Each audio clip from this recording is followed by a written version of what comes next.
oh Dios, amado, amado Señor, te adoramos, Rey de verdad, exaltamos, Príncipe de paz, hermoso, hermoso Jesús, tus ojos llenos de amor, tu vida diste en la cruz, moriste pensando en mí.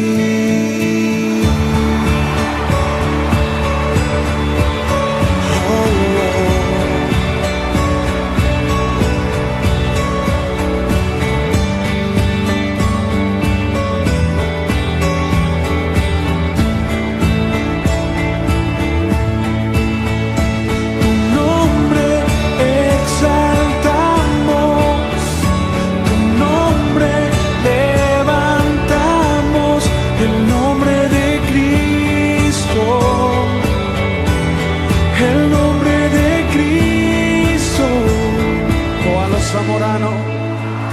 Precioso, precioso Dios, amado, amado Señor, te adoramos, Rey de verdad, exaltamos, Príncipe de paz, hermoso, hermoso Jesús, tus ojos llenos de amor, tu vida diste en la cruz, moriste pensando en mí.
Tu nombre exaltamos, tu nombre levantamos, el nombre de Cristo. Levanta tu voz y dilo, el nombre de Cristo. Sí, oh, tu nombre exaltamos, tu nombre levantamos, el nombre de Cristo, el nombre de Cristo. Sí, tu nombre exaltamos.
Hermanos queridos, que Dios los bendiga. Un saludo fraterno en el amor de Jesucristo para todos ustedes.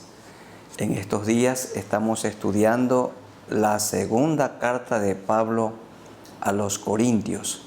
Como ustedes recuerdan, o como ustedes saben, la primera carta que él escribió es una carta amonestativa para corregir deficiencias, defectos, para que los corintios puedan abandonar sus pecados, sus prácticas pecaminosas.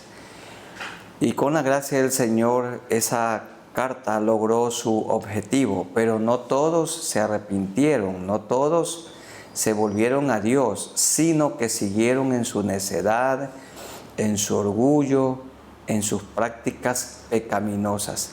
Entonces Pablo, probablemente desde la misma región de Macedonia, esto es desde Filipos, escribió esta segunda carta que tenía un propósito alentador, un propósito de consolación, un propósito restaurador. En la primera carta él dijo que se le aplicara una disciplina a un hombre fornicario, un hombre que estaba practicando el incesto, estaba conviviendo con la mujer de su padre, con su madrastra, y Pablo les amonestó con mucha firmeza. Y en la segunda carta vamos nosotros a comprobar que este hombre, este ofensor, fue perdonado, fue restaurado. Entonces vamos a buscar en la segunda carta a los Corintios, el capítulo 1.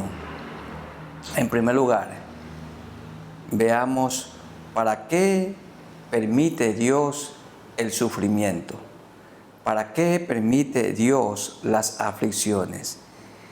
Y hay tres para qué en este pasaje del capítulo 1, entre los versículos 3 al 11. El primer para qué, para que podamos también nosotros consolar a otros, a los que están en cualquier tribulación. Vamos a leer 3 en adelante.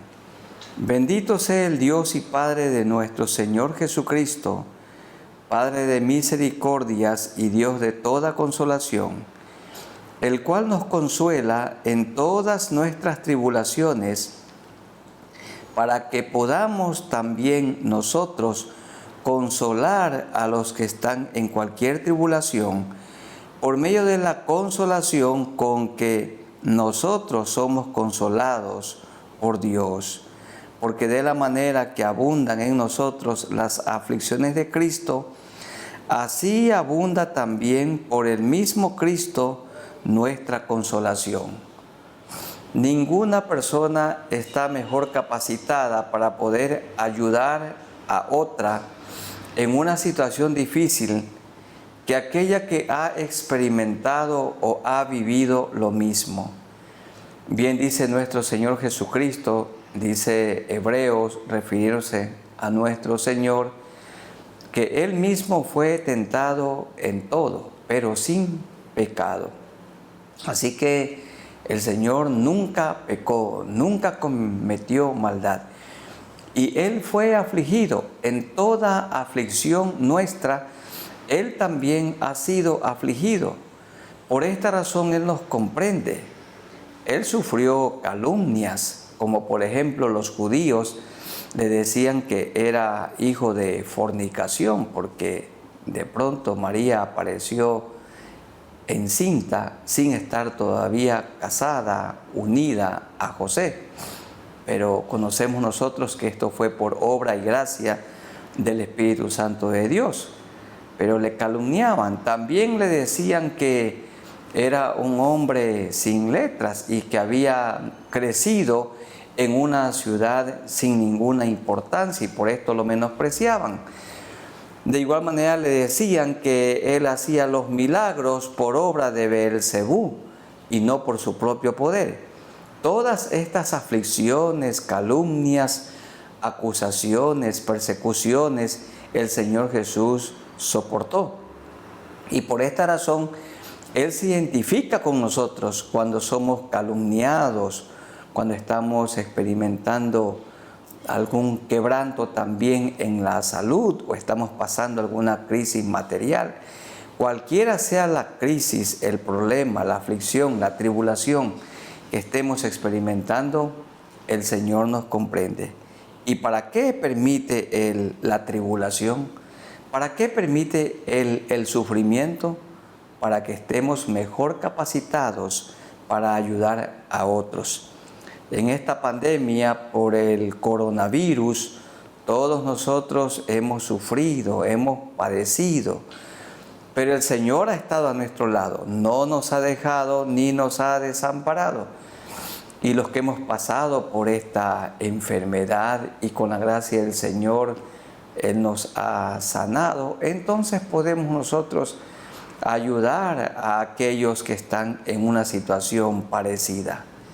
Dios permite las tribulaciones con propósito, como pasó con Job.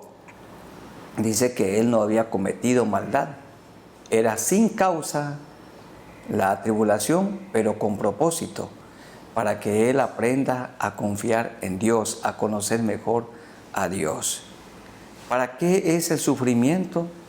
Dios nos permite el sufrimiento o permite el sufrimiento en nosotros para que aprendamos a confiar en Él y para que estemos mejor capacitados para poder ayudar a otros, para socorrer a otros, para extender las manos a otros. En segundo lugar, el Señor permite el sufrimiento, la tribulación en nosotros, para que no confiásemos o para que no confiemos en nosotros mismos, sino en Dios. Vamos a leer 8 al 10.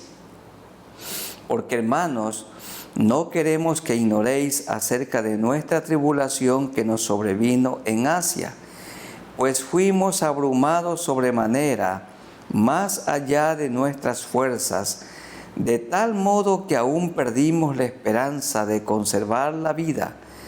Pero tuvimos en nosotros mismos sentencia de muerte, para que no confiásemos en nosotros mismos, sino en Dios, que resucita a los muertos, el cual nos libró y nos libra, y en quien esperamos que aún nos librará de tan gran muerte. ¿Recuerdan ustedes? Hubo una ocasión cuando Pablo fue dejado como muerto en Listra. Lo apedrearon, lo arrastraron y el Señor lo levantó, o a lo mejor el Señor lo resucitó. Pablo sufrió mucho, siempre era objetivo u objeto de persecución, de calumnia. También experimentó el hambre, la sed, la experiencia de tener poca ropa para cubrir su cuerpo. También sufrió naufragios y encarcelamientos, pero más el desprecio de muchos creyentes, como aquel que experimentó en la misma ciudad de Corinto, con los hermanos corintios que lo despreciaban al apóstol Pablo, muchos de ellos. Y aquí Pablo nos recuerda que Él permite el sufrimiento para que no confiemos en nosotros mismos, sino en Dios. Hermanos queridos y amigos, nuestra fe no tiene que estar en el pastor o en el sacerdote. Nuestra fe no tiene que estar en el médico, en el doctor, o debe estar en el remedio de la farmacia, o en el dinero que una persona tenga, o su fe en los títulos académicos que ha alcanzado. Su fe tiene que estar enfocada en Dios. Esto dice el versículo 9, que Él envía tribulaciones y aflicciones para que no confiemos en nosotros mismos, para que aprendamos a depender absolutamente de Dios. Cuando un paciente ha sido desahuciado ya de los médicos, y los médicos con razón le dicen, a la familia, miren, ya no hay remedio para él. No podemos hacer absolutamente nada. Y cuando los humanos dicen no podemos hacer absolutamente nada, entonces nos queda solo Dios. Y hermanos, a lo mejor algunos están en una situación así. Le han dicho ya no hay remedio. No hay ninguna posibilidad. No hay ninguna opción. Bien puede que le haya dicho o que le hayan dicho, no, ya no hay opción, ya no hay remedio, no hay posibilidad. O como algunos cuando están endeudados, alguien le dice, imposible que te levantes. O también dice la persona, no, ya no, tú no cambiarás nunca. Nunca digas nunca, porque Dios sí puede hacer la obra en una persona tan dura o en una persona que ha tenido una vida tan desordenada. Dios sí lo puede perdonar, Dios sí lo puede limpiar y Dios sí puede hacer de esa persona una nueva criatura. También se dice ya de una persona adulta o de una persona anciana, no, ya toda la vida ha vivido así, con esa mala costumbre, con esa falta, con esa debilidad y ya no hay ninguna posibilidad de cambio. Sí hay. Jesucristo es la única y la primera y la última esperanza. Cuando ya nadie nos queda, entonces solamente nos queda Dios, para que aprendamos a confiar completamente en Él. Para esto también Dios permitió el sufrimiento en Job, para que él no confiara en su integridad, porque si era un hombre irreprensible, sino para que él confiara en Dios. Y así fue al final de la prueba. En primer lugar, Dios permite las tribulaciones en nosotros para que ayudemos a otros, para comprender a otros, para dar la mano a otros y ayudarlos a levantar, para que se levanten. En segundo lugar, para que la confianza no esté en nosotros, ni en ninguna persona a nuestro alrededor, la fe, sino solamente en Dios. Y en tercer lugar, Dios permite las tribulaciones para que el pueblo de Dios ore por nosotros. Esto dice el versículo 8. Cooperando también vosotros a favor nuestro con la oración, para que por muchas personas sean dadas gracias a favor nuestro, por el don concedido a nosotros por medio de muchos. Hermanos queridos, hay muchos creyentes que cuando están pasando por alguna tribulación guardan silencio. Y algunos hasta se alientan con la idea del suicidio. Pero no tienen que suicidarse, no tienen que consumirse en silencio. Deben de pedir oración para que muchos, para que la iglesia, para que un grupo cercano esté orando por nosotros. Permítanme decirle que a veces he pensado que la persona guarda silencio y dice, no, este problema que tenemos aquí en el hogar, aquí en la familia, nadie tiene que conocerlo. Esto se tiene que arreglar aquí dentro. Y sí es verdad. Pero el cuerpo de Cristo sí puede orar. Porque cuando viene el fracaso, de todas maneras se van a enterar. Así que antes que venga el fracaso, mejor buscar a Dios en oración. Compartir con los hermanos. Hay tantos consiervos en estos días que tienen sus luchas en el hogar. Y los hermanos tienen sus luchas entre cónyuges. Y entonces luego aparecen con que se están divorciando. Y nosotros llamamos a los consiervos y les preguntamos, mi hermano, ¿cómo estás? Y dicen, bien, no, todo bien, David, todo bien. Y hermana, usted, ¿cómo está? Todo bien. ¿Y por qué es? ¿Por qué esto? ¿Por qué no comunicarlo? ¿Por qué no compartirlo para que nos ayuden en oración? Con consejo también. Dice la palabra que hay que darlo a conocer, continuo, con sabiduría, para que por muchas personas sean dadas gracias a favor nuestro, para que muchos oren por nosotros, queridos hermanos. Si estamos enfermos y la situación es muy seria, hay que clamar, pedir a los hermanos que oren por nosotros. Si se presenta una situación crítica en lo material, pedir también oración. Si hay una situación difícil en el hogar, en relación a los hijos o entre cónyuges, pedir oración, porque luego se produce la ruptura y todos nos enteramos de esa triste situación, de esa ruptura. Hermanos queridos, si hubiéramos orado, no hubiéramos fracasado. Yo creo que muchísimas parejas, si hubieran orado y si hubieran pedido consejo y si hubieran sido lo suficientemente humildes y hubieran pedido oración a sus consiervos, no se hubieran divorciado, no se hubieran separado. Si hubiéramos orado, no hubiéramos fracasado. Con temor les digo que a veces no pedimos oración por puro orgullo anidado en el corazón. También puede ser por vergüenza. Pero qué triste es consumirse y guardar silencio y no compartir con los hermanos. Es el cuerpo de Cristo para que ellos oren por nosotros. A mí sí me ha tocado pedir oración por mi esposa cuando en su salud estuvo tan delicada. Clamamos al Señor y a la Iglesia Nacional y a la Iglesia por todo el mundo que ore por ella, que oren también por mí. Y también hemos pedido oración por nuestros hijos. Hermanos, no hay que consumirse, no hay que guardar silencio. Hay que orar a Dios y hay que pedir al cuerpo de Cristo que ore por nosotros para que nos ayude en la situación crítica que estemos pasando. ¿Para qué permite Dios el sufrimiento? Para que estemos mejor capacitados para ayudar a otros.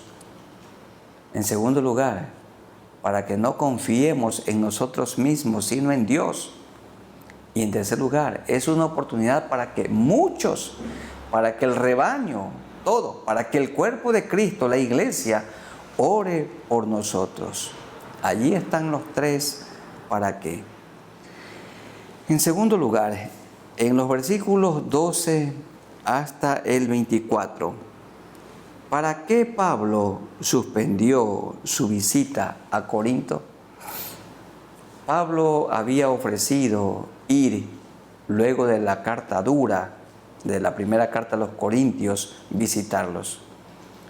Pero él fue informado que en los hermanos no había ningún cambio. Y como él seguía triste, no le pareció luego que había dicho que sí iba, no le pareció oportuno, prudente ir otra vez a una iglesia donde habían divisiones y donde habían prácticas pecaminosas que no habían sido abandonadas. Y por esto Pablo prefirió escribir una carta que amonestativa, como dice el versículo 3 del capítulo 2. Y esto mismo os escribí, para que cuando llegue no tenga tristeza de parte de aquellos de quienes me debiera gozar, confiando en vosotros todos, que mi gozo es el de todos vosotros. Algunos dicen que esta es una carta que Pablo envió después de la primera carta y que era una carta solamente para ellos. Le llaman también la carta que se perdió. Y si sí perdió, bueno, no era una carta inspirada, sino solamente una carta para esa iglesia en particular. Pero otros afirmamos que se trata de la segunda carta a los Corintios. En lugar de ir en persona, Pablo les escribió la segunda carta a los Corintios. E inmediatamente algunos en Corinto dijeron: Pablo, tú eres sí y no. Miren en el verso 17 del capítulo 1. Así que al proponerme esto, ¿usé quizá de ligereza? ¿O lo que pienso hacer, lo pienso según la carne, para que haya en mí sí y no? Mas como Dios es fiel, nuestra palabra a vosotros no es sí y no. Yo no soy, dice Pablo, un siervo ambiguo. No soy un hombre que claudica, que dice sí y luego no. Porque el Hijo de Dios Jesucristo que entre vosotros ha sido predicado por nosotros y por mí, Silvano y Timoteo, no ha sido sí y no, mas ha sido sí en él. Y Jesús enseñó, Él dijo que nuestro hablar sea sí, sí o no, no. Debemos de ser muy cuidadosos cuando nosotros aceptamos un compromiso, porque a última hora se presentan circunstancias como para no cumplir. Y entonces se dijo que sí, y luego a última hora se tiene que decir que no. Y esto no le agrada al Señor, ni tampoco le agrada a las personas que estaban esperando esa visita. Pero Pablo sí tenía una justificación para no ir. Él fue informado que la situación en Corinto no mejoraba. Ya les había enviado la primera carta y entonces no debía ir todavía. Después fue en persona, pero les envió la segunda carta a los corintios. Entonces tenemos que orar al Señor para que Él nos ayude a cumplir los compromisos. Pero también habrá alguna ocasión especial cuando sí dijimos que sí, pero sí se presentaron situaciones tan difíciles, adversas. Puede que se presente una enfermedad o la muerte de un ser querido y haya que decir que no. Pero siempre tenemos que procurar, como Pablo, que nuestro sí sea sí y nuestro no sea no, porque dijo el Señor, lo que es más de esto, de mal procede. Que aprendamos a cumplir la palabra, porque a nuestra esposa le dijimos que sí, la vamos a amar y cuidar para toda la vida y hay que cumplir a esa promesa. Y hemos hecho promesa de seguir a Cristo y tenemos que cumplir con esa promesa de he decidido seguir al Señor de corazón. He decidido seguir a Cristo. Hay que cumplir con esa promesa que hemos hecho. Oremos al Señor para que nuestro hablar sea sí, sí o no, no. Y cuando haya una fuerte justificación, entonces, aunque dijimos que sí, sin embargo, en último momento es no, porque Dios no lo permite, como no se lo permitió al apóstol Pablo. Dice 2:3, y esto mismo os escribí para que cuando llegue no tenga tristeza de parte de aquellos de quienes me debiera gozar, confiando en vosotros todos que mi gozo es el de todos vosotros, porque por mucha tribulación y angustia del corazón os escribí con muchas lágrimas, no para que fueseis entristecidos, escribió la primera carta, sino para que supieseis cuán grande es el amor que os tengo. La primera carta, que era amonestativa, tenía propósitos correctivos. Algunos corrigieron, o la mayoría, pero otros no lo hicieron. Oremos al Señor siempre para que esto sea una realidad, que Él nos ayude a nuestro hablar, sí, sí o no, no. En los versículos 5 al 11 del capítulo 2 tenemos otros dos para qué. ¿Para qué hay que restaurar a una persona disciplinada? Porque en 1 Corintios capítulo 5 se le aplicó la disciplina a un hombre que convivía con la mujer de su padre. Era un hombre fornicario, estaba practicando el incesto, viviendo con su madrastra. Y Pablo dijo que los corintios estaban envanecidos, eran indulgentes, suaves, permisivos con el pecado. Y termina diciendo en el 5:13, quitad pues a ese hermano perverso de entre vosotros. Y acá, en el capítulo 2 de 2 a los Corintios, versículos 5 al 7, tenemos para qué había que restaurar y consolar al hermano. Pero si alguno me ha causado tristeza, no me la ha causado a mí solo, sino, en cierto modo, por no exagerar, a todos vosotros. Claro, a toda la iglesia le afectó. Le basta a tal persona esta reprensión hecha por muchos. Así que, al contrario, vosotros más bien debéis perdonarle y consolarle, para que no sea consumido de demasiada tristeza. Por lo cual os ruego que confirméis el amor para con él. Se produjo una polarización. En 1 Corintios capítulo 5, Pablo les amonestó porque debían disciplinar a este hermano y no lo habían hecho.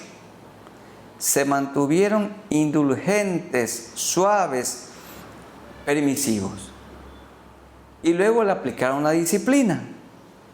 Y ahora que le aplicaron la disciplina, no se la habían quitado. El hermano seguía en sus tristezas. Y Pablo dice, ya ha pasado suficiente tiempo. Si el hermano se ha arrepentido y en él hay un cambio, dice el verso 7, perdonarle y consolarle para que no sea consumido de demasiada tristeza. Hermanos, es bueno, hermanos consiervos que presiden una iglesia, o un cuerpo de diáconos, o un cuerpo pastoral, o un cuerpo ministerial que aplica una disciplina. Es bueno disciplinar.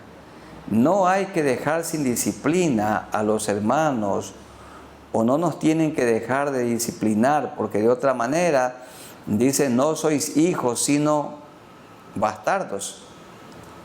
Y es verdad que ninguna disciplina al presente es causa de gozo, sino de tristeza, pero después da fruto apacible a aquellos que en ella han sido ejercitados. Pero luego de un tiempo, cuando la persona ya muestra un arrepentimiento, es necesario levantarle esa disciplina y restaurarle. Si a una persona se la disciplina públicamente tiene que ser también restaurada.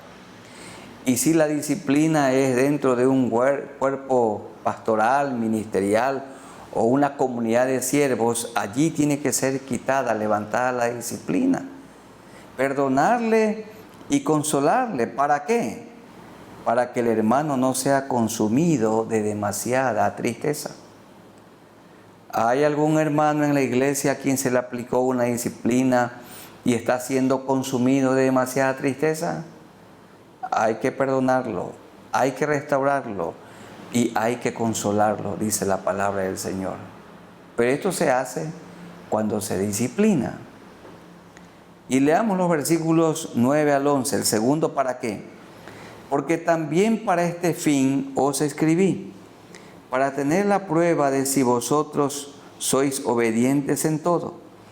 Y al que vosotros perdonáis, yo también, porque también yo lo que he perdonado, si algo he perdonado por vosotros, lo he hecho en presencia de Cristo. Aquí está el segundo ¿para qué? En cuanto a la disciplina. Para que Satanás no gane ventaja alguna sobre nosotros, pues no ignoramos sus maquinaciones, no ignoramos sus estrategias. El primer ¿para qué? Es para que el hermano no sea consumido de demasiada tristeza. El segundo ¿para qué? Es para que Satanás no gane ventaja. ¿Por qué? Porque en un hermano que no se le levanta la disciplina, a un hermano que no se lo perdona, que no se lo restaura, Satanás puede ganar ventaja. ¿De qué manera? Poniendo en él resentimiento, poniendo en él amargura. Porque dijo un autor, la justicia que tarda en ser aplicada es injusticia. Justicia que tarda es injusticia. Cuidado vamos a tener en la iglesia a algún hermano o a algún consiervo en disciplina y no nos hemos acordado de restaurarlo, de levantarle esa disciplina, para que no sea consumido de demasiada tristeza y para que Satanás no gane ventaja. Y ese hermano puede ser atacado por Satanás. Y por otro lado, esa persona con una amargura, con un resentimiento, puede ir por todas partes dañando el testimonio de la iglesia de la que era parte, o de sus guías espirituales que no hicieron con él una obra de justicia, para que Satanás no gane ventaja alguna sobre nosotros, pues no ignoramos sus maquinaciones. Que el Señor nos ayude y que no seamos negligentes ni seamos indulgentes en no aplicar disciplina en la iglesia. También nos la pueden aplicar a nosotros los pastores y los maestros, los guías espirituales. Que Dios tenga misericordia de nosotros. Pero cuando ha sido aplicada la disciplina, siempre alguien tiene que estar velando por este hermano en disciplina, o por la hermana en disciplina, o por la pareja en disciplina, para lograr que se arrepientan, busquen a Dios, y una vez que se hayan arrepentido, quitarle esa disciplina, restaurarlos y también consolarlos, y luego aplicarles la justicia de Dios. ¿Qué es la justicia de Dios? Que Él mira al pecador arrepentido como si nunca hubiera sido un pecador. Él mira al pecador arrepentido como si nunca hubiera o hubiese pecado.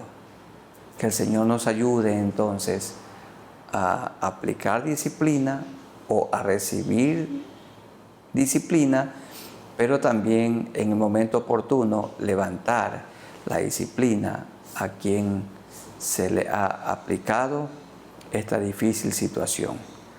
Bueno, vamos orando al Señor para que Él nos ayude, que en todo momento hagamos como la palabra del Señor nos enseña. Hemos hablado para qué permite Dios el sufrimiento. 3, ¿para qué? Para capacitarnos mejor, para que ayudemos a otros. En segundo lugar, para que no confiemos en nosotros mismos, sino en Dios. Y en tercer lugar, para que muchos oren por nosotros. Pero cuando estamos pasando alguna tribulación, alguna prueba, alguna crisis, hay que pedir oración a nuestros hermanos. Hay que pedir oración en el cuerpo de Cristo. ¿Y para qué hay que consolar, perdonar y levantar una disciplina? 2, ¿para qué? Para que el hermano no sea consumido de demasiada tristeza. Y segundo, para que Satanás no gane ventaja sobre nosotros y sobre el hermano a quien se le aplicó una disciplina y que se lo debe restaurar, perdonar y consolar. Vamos orando al Señor para que Él nos ayude y que en la tribulación le busquemos a Él en oración. Y recuerden, si hubiéramos orado, seguro no hubiéramos fracasado. Y hay que dar a conocer la situación con mucha sabiduría para que otros oren por nosotros. No nos avergoncemos, seamos sencillos y humildes, pedir, rogar a Dios y rogar también a nuestros hermanos que clamen a Él por nosotros. Vamos orando a Dios y oremos también por aquellos que están en alguna situación difícil para que el Señor obre favorablemente a ellos. Oremos al Señor. Muy amado Dios, a ti nos acercamos por medio del Señor Jesucristo, siempre guiados por tu Santo Espíritu. Gracias por este estudio bíblico.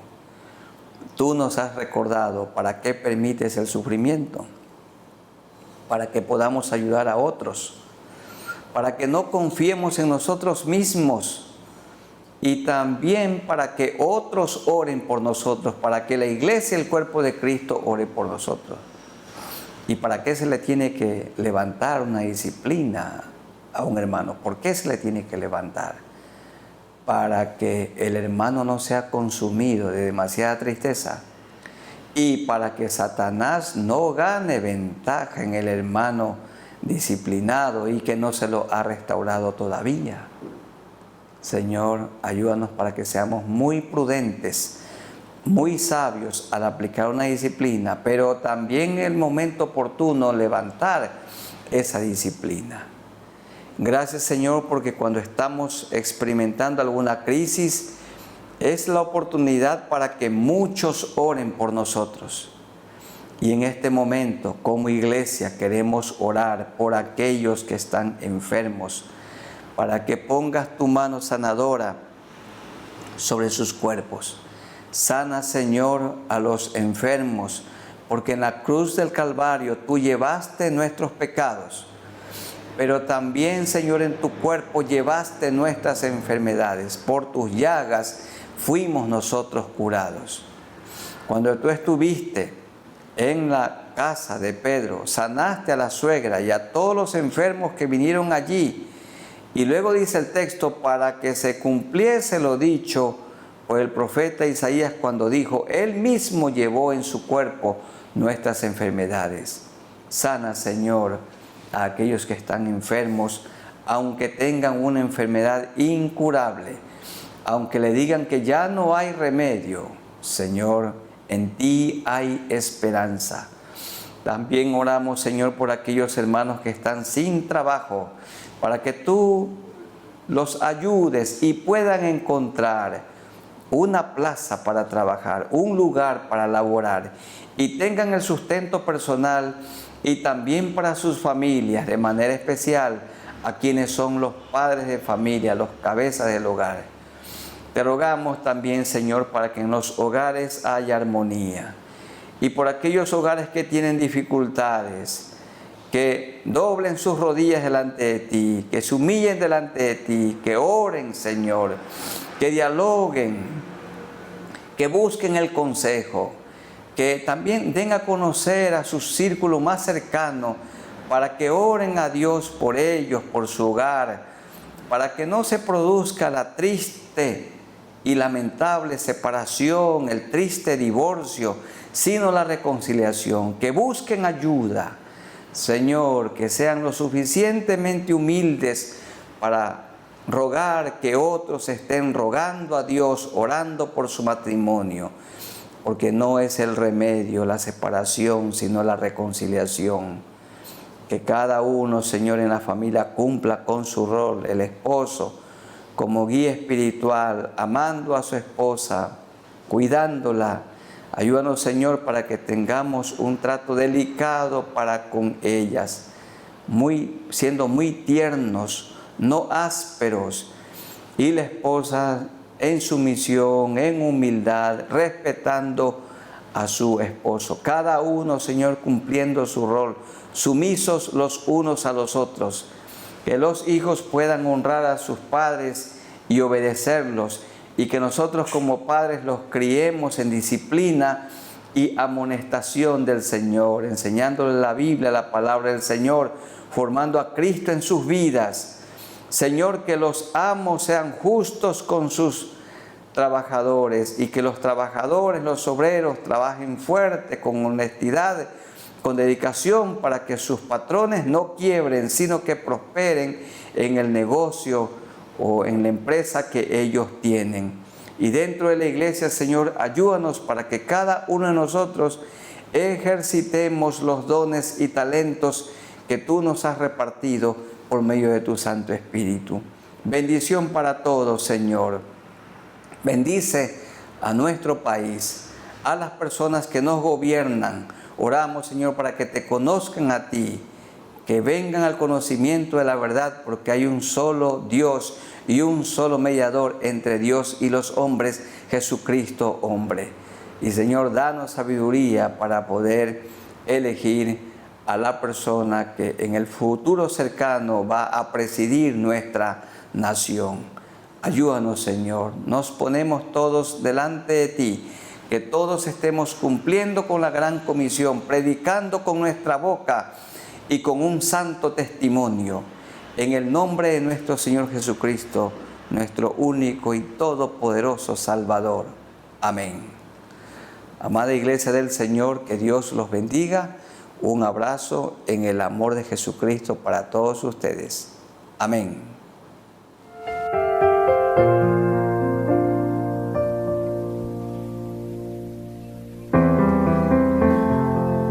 Cante conmigo.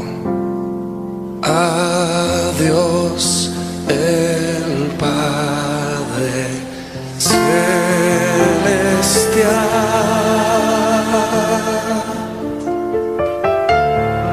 al Hijo nuestro Redentor,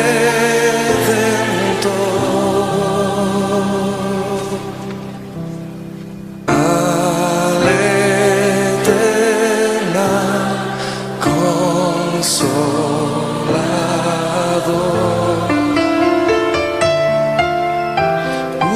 unidos todos a alabar. ¿Cuántos están listos para alabarle en esta noche? ¿Por qué no le dan un aplauso fuerte al Señor? Él es digno de ser alabado.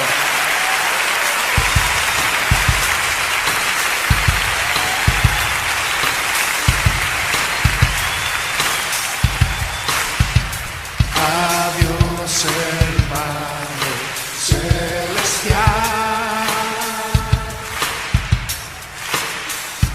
al Hijo nuestro Redentor, al Eterno Consolador,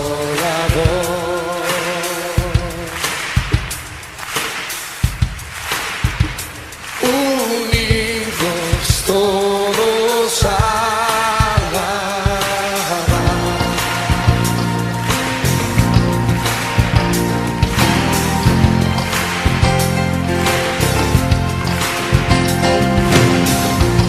En esta noche le vamos a alabar. ¿Cuántos le van a alabar conmigo? Cántelo de nuevo. Al Dios el Padre celestial,